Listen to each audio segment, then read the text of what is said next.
Everybody. And ఇప్పుడు తారక్ గారికి mic ఇచ్చేద్దాము.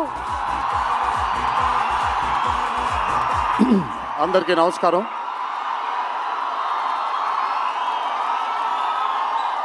మీరందరూ కొంచెం కామ్గా ఉంటే ఇక్కడ మాట్లాడే వాళ్ళు అక్కడికి వినిపించట్లేదు. సో మీరెంత కామ్గా ఉంటే వాళ్ళకి నేను మాట్లాడేది కూడా వినిపిస్తుంది. ప్లీజ్. ముందుగా ఇక్కడికి విచ్చేసినటువంటి అభిమాన సోదరులందరికీ నా నమస్కారాలు. ఇక్కడికి విచ్చేసినటువంటి పాత్రికేయ మిత్రులందరికీ కూడా నా నమస్కారాలు.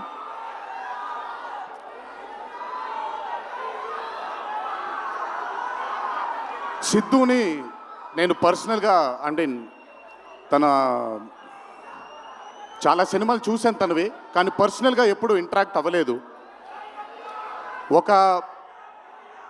ఈ పాండమిక్ తరువాతే నేను సిద్ధుతో ఇంటరాక్ట్ అవ్వడం జరిగింది. చాలా తక్కువ మంది ఇండస్ట్రీలో ఉంటారు. సినిమా అంటే ఒక పిచ్చి ఉండే టెక్నీషియన్స్ చాలా తక్కువ మంది ఉంటారు. అందులో మొట్టమొదటి వరుసలో ఉండాల్సింది సిద్ధు. తనకి సినిమా తప్ప వేరేమీ తెలీదు. డీజే టిల్లు అనే క్యారెక్టర్ని చూసి మీరు అనుకోవచ్చు బేసిక్గా సిద్ధు ఇలాగే ఉంటాడేమో తన పర్సనల్ లైఫ్లో అని. But Siddhu is not that. తనకెంతసేపు సినిమా, తను చేస్తున్నటువంటి క్యారెక్టర్, తను పార్టిసిపేట్ చేసినటువంటి కథ, ఈ కథకి నేను న్యాయం చేస్తున్నానా లేదా అనే తపన. చాలా తక్కువ మంది ఆర్టిస్ట్లో కానీ చాలా తక్కువ మంది టెక్నీషియన్స్లో ఈ తపనని చూస్తాం మనం. సిద్ధు డీజే టిల్లు అనే మూవీతో కేవలం సక్సెస్ని కాదు, బట్ మన జీవితంలో కలకాలం మిగిలిపోయే ఒక క్యారెక్టర్ని మనకిచ్చాడు తను. చాలాసార్లు అనుకునేవాడిని, అంటే నేను చిన్నగా ఉన్నప్పుడు టామ్ అండ్ జెర్రీ కార్టూన్స్ని బాగా చూసేవాడిని, పాపాయ్ అనే కార్టూన్స్ని చాలా చూసేవాడిని, హీమ్యాన్ అనే కార్టూన్ని చూసేవాడిని. ఇలాంటి క్యారెక్టర్స్ మన లైఫ్లో సినిమాల ద్వారా మిగిలిపోతే ఎంత బాగుంటుందో అని ఎప్పుడూ కోరుకునేవాడిని. అండ్ ఈరోజు టిల్లు కేవలం ఒక డీజే కాదు, టిల్లు కేవలం ఒక సిద్ధు జొన్నలగడ్డ కాదు, టిల్లు మన ఇంట్లో మన చుట్టూ తిరిగే మనిషి అయిపోయాడు ఈరోజు. Hats off to Siddhu, hats off to the whole team of DJ Tillu and Tillu square for creating ఒక క్యారెక్టర్ని మన ఇంట్లో ఉండిపోయి మన మనిషిలాగా మన చుట్టూ తిరుగుతూ ఉండే ఒక క్యారెక్టర్ని క్రియేట్ చేసినందుకు ముందు హ్యాట్స్ ఆఫ్ టు దెమ్. నవ్వించడం అనేది ఒక వరం, నవ్వకపోవడం ఒక శాపం. నాకు బేసిక్గా నేను నవ్వడం మొదలు పెడితే నాకు ఆపుకోవడం చాలా కష్టం. నేను అదుర్స్ చేసినప్పుడల్లా పాపం మా వినయ్ అన్న తెగ కష్టపడిపోయాడు. ఎందుకంటే బ్రహ్మానందం గారిని ఆయన డైలాగ్ చెప్పక్కర్లేదు, ఆయన్ని చూస్తే చాలు నవ్వేసేవాడిని. అది త్రివిక్రమ్ గారు కూడా చాలాసార్లు ఫేస్ చేశారు అరవింద సమేత జరుగుతున్నప్పుడు. అలాంటిది నేనెంత నవ్వానో కూడా ఇంకా నేను నవ్వలేను బాబోయ్ అన్నంత నవ్వించాడు సిద్ధు ఈ సినిమాతో. నన్నే కాదు చాలామందిని నవ్వించాడు. ఆ బ్లెస్సింగ్స్ అంతా సిద్ధుకి దక్కాలి. ఇంకా అద్భుతమైన చిత్రాలు, ఇంకా చాలా బ్యూటిఫుల్ క్యారెక్టర్స్ని తను క్రియేట్ చేయాలి, తను పోర్ట్రే చేయాలి, మనందరికి అందించాలి అని ఆ దేవుణ్ణి మనసారా కోరుకుంటున్నాను. అతనికి ఆ శక్తిని కల్పించాలని కోరుకుంటున్నాను. ఒక్కసారి మీరు వినాలి ఇప్పుడు నేను చెప్పేది. భయం గురించి ఆ సినిమా ఎక్కువ శాతం భయం గురించి మాట్లాడడం జరుగుతుంది ఆ సినిమాలో. కలగనే ధైర్యం ఉండాలి, కళ కనడానికి ఒక ధైర్యం ఉండాలి. ఆ ధైర్యాన్ని, ఆ కళని సార్థకం చేసుకోవడానికి, నిజం చేయడానికి భయం ఉండాలి. అది కుదిరితే సరిదిద్దండి, లేదంటే క్షమించండి, అంతేగాని నేనున్నానని గుర్తించండి. ఇక్కడ మీరు ఐఎమ్ టెలింగ్ దట్ పోలే అద్దరు పోలే. సో అది ఊరికే నాకేంటో నాకు ఆయన్ని చూసి చాలా రోజులు అయిపోయింది. ఈ స్టేజ్ మీద కూర్చుంటే నాకు మళ్ళీ అరవింద సమేత గుర్తొస్తుంది ఆయనతో. సో సో మనిషికి కళని సార్థకం నిజం చేయడానికి విపరీతమైనటువంటి డిసిప్లిన్ ఉండాలి. డిసిప్లిన్ అంటే భయం. ఈరోజు the whole team of Tillu square అవ్వచ్చు, DJ Tillu as a brand, వాళ్ళు అంత భయపడుతూ భక్తితో శ్రద్ధలతో ఆ సినిమాని మీ అందరికీ చూపించాలి, మీ అందరికీ నచ్చాలని అంత కష్టపడ్డారు. కాబట్టి ఈరోజు ఆ సినిమాకి అంతటి ఘన విజయం లభించింది. Siddhu, please, all your life ఒకటే మార్గం, కష్టపడాలి,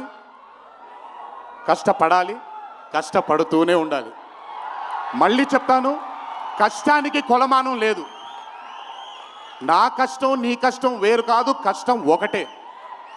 ఆయన పడినా నేను పడినా విశ్వక్ పడినా అందరికీ కష్టంకి కొలమానం లేదు. ఎక్కువ కష్టపడ్డారు, తక్కువ కష్టపడ్డారు లేదు, కష్టపడ్డారు. ఆ కష్టాన్ని ఎప్పుడూ నమ్ముకో. It will always take you forward my love. నాకు చాలా నమ్మకం. నేను చాలాసార్లు విశ్వక్కి సిద్ధుకి చెప్పాను, నాకు మీ ఇద్దరిపైన చాలా నమ్మకం ఉంది. అంటే నేనేదో పెద్ద ఇలా అని కాదు, బట్ నమ్మకం ఉంది. రేపు పొద్దున ఇండస్ట్రీకి మీ ఇద్దరు కూడా చాలా హెల్ప్ అవుతారు. ఇండస్ట్రీ ముందుకు వెళ్ళడానికి, కొత్త ఐడియాస్ని, కొత్త థాట్స్ని ముందుకు తీసుకురావడానికి మీ ఇద్దరు కూడా మీ వంతు కృషి డెఫినెట్గా ఈ ఇండస్ట్రీకి పెడతారు. మీరు ఉపయోగపడతారు ఇండస్ట్రీకి అని చాలాసార్లు వాళ్ళకి చెప్పాను. ఈరోజు ఇద్దరిని అలా చూస్తుంటే నాకు చాలా గర్వంగా, చాలా ఆనందంగా ఉంది. ఇండస్ట్రీకి ఈరోజు ఇలాంటి డేర్ డెవిల్స్ కావాలి, కొత్త థాట్స్ని ముందుకు తీసుకొని వెళ్ళడానికి, కొత్త రకమైన ఐడియాస్ని ముందుకు తీసుకొని వెళ్ళడానికి. Hats off to both of them. అలాగే ఈ చిత్రానికి దర్శకత్వం వహించిన మల్లిక్ రామ్ గారు, it's not an easy task అండి. ఒక బ్లాక్ బస్టర్ అయిన చిత్రానికి మళ్ళీ సీక్వెల్గా మీరు దానికి దర్శకత్వం వహించడం ఈజీ టాస్క్ కాదు. Hats off to you and congratulations. You've done a great and an amazing job. అలాగే ఈ చిత్రానికి పనిచేసిన నేను ఇందాకే కాసర్ల శ్యామ్ గారితో మాట్లాడుతున్నాను. ఆయన రాసినటువంటి ఒక పాట చాలా ఇష్టం నాకు. బలగంలో ఊరు పల్లెటూరు అనే పాట నాకు చాలా ఇష్టం. నాకెందుకో ఆయన రాస్తుంటే మట్టి వాసన వస్తూ ఉంటుంది ఆయన దగ్గర నుంచి, ఆయన వాడే పదాల దగ్గర నుంచి. Hats off to Kasarla Shyam గారు, హ్యాట్స్ ఆఫ్ టు అచ్చు, hats off to all the other technicians, and special mention to Radhika and the Radhika, Neha గారు అండ్ అనుపమ పరమేశ్వరన్ గారు. they've done phenomenal job.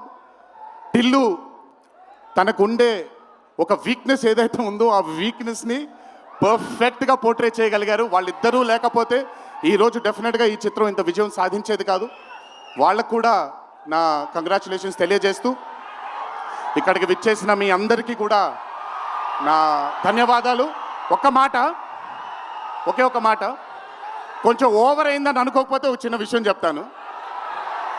ఈరోజు చొక్కా వేసుకొని వచ్చాను, చొక్కాకి కాలర్ ఉంటుంది.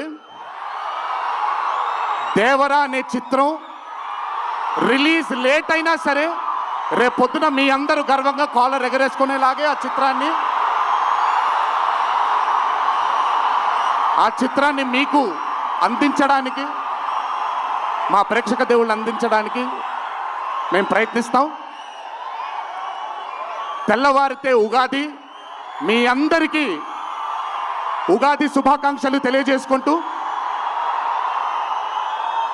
ఇంట్లో తల్లిదండ్రులు, అమ్మానాన్నలు, కుటుంబ సభ్యులందరూ మీకోసం ఎదురు చూస్తూ ఉంటారు.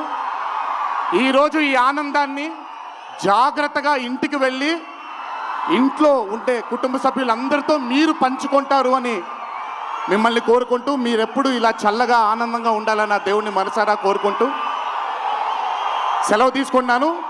ఈ అవకాశం నాకు ఇచ్చిన టిల్లు టీంకి అన్నాను, కానీ ఈ అవకాశం నాకు ఇచ్చిన మా వంశీకి నా ధన్యవాదాలు తెలియజేసుకుంటూ, వంశీ గురించి ఎక్కువ మాట్లాడిన, ఎందుకంటే వంశీ గురించి ఎక్కువ మాట్లాడితే దిష్టి తగిలేస్తుంది తనకి.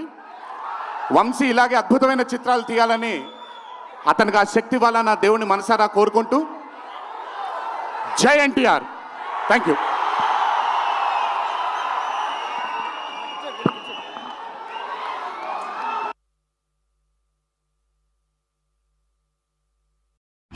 Guys, how are you all? అందరూ బాగున్నారనేసి అనుకుంటున్నాను, బాగుండాలి. అండ్ ఇవాళ మనం టిల్లు స్క్వేర్ సక్సెస్ మీట్ చూసాం కదా. సక్సెస్ మీట్లో జూనియర్ ఎన్టీఆర్ గారి స్పీచ్ అయితే మీకు ఎలా అనిపించిందో ప్లీజ్ కమెంట్స్ రూపంలో తెలియజేయండి. అండ్ నాకు ఎలా అనిపించింది అంటే ఊర మాస్ గాను అండ్ క్లాస్ గాను అండ్ కామెడీ గాను అనిపించింది. అంత బాగా మాట్లాడారు. ఆయన వర్డ్స్ కానీ అవన్నీ కూడా నాకు చాలా బాగా నచ్చింది. అండ్ తను మధ్యలో టిల్లు స్క్వేర్లో జరిగినటువంటి జోక్స్ గురించి చెప్తూ అండ్ హీరోయిన్స్ గురించి చెప్తూ కూడా చాలా బాగా నవ్విపించారు. అదేవిధంగా మనం ఎప్పుడైనా కూడా కాలర్ ఎగరేసుకునేలాగా ఉంటుంది, సో మీరు వెయిట్ చేయండి ఒక దానికోసం అని చెప్పారు. అది దేనికోసం అనేసి మీ అందరికీ కూడా తెలిసి ఉంటుంది. సో అదే దేవరా మూవీ గురించి. సో దేవరా మూవీ లేటెస్ట్గా వస్తుంది అండ్ మీ కాలర్ని ఎగరవేసుకునేలాగా తీస్తాము అనేసి కూడా హామీ ఇచ్చారనమాట. మీకు కనుక ఈ వీడియో నచ్చినట్టయితే please like, share and subscribe to my channel name is